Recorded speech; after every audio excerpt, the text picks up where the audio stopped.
সম্প্রতি এক রাত জেলে কাটাতে হয়েছে দক্ষিণী সুপারস্টার আল্লু অর্জুনকে। পুষ্পা টুর হায়দ্রাবাদ প্রিমিয়ারে ভিড়ের চাপে পদপিষ্ট হয়ে এক মহিলার মৃত্যু হয়, আর সেই ঘটনাতেই গ্রেপ্তার করা হয় আল্লু অর্জুনকে। গ্রেপ্তারের পর শুক্রবার তাকে 14 দিনের জেল হেফাজতের নির্দেশ দেয় তেলেঙ্গানার নিম্ন আদালত। পরে হাইকোর্ট তার অন্তর্বর্তী জামিন মঞ্জুর করে। কিন্তু আইনি প্রক্রিয়া সম্পন্ন না হওয়ায় রাতে জেলেই থাকতে হয়েছে তাকে। কিন্তু জেলে কেমন করে রাত কাটালেন এই তারকা? কি করেছিলেন, কি খেয়েছিলেন সেই রাতে?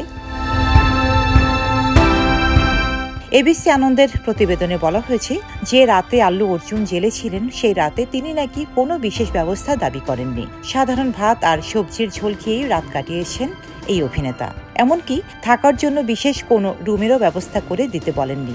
একদম সাধারণ বন্দীদের মতোই জেলে রাত কাটিয়েছিলেন তিনি। কোনো রকম বিশেষ পরিষেবা তিনি নেননি। তবে অভিনেতাকে আটক করার সময় পুলিশের জিপ নয়, সাধারণ গাড়ি করে নিয়ে এসেছিলেন পুলিশ কর্তারা। গাড়িতে করে নিয়ে যাওয়া হয় অভিনেতাকে। ডেস্ক রিপোর্ট, সাম্প্রতিক দেশকাল।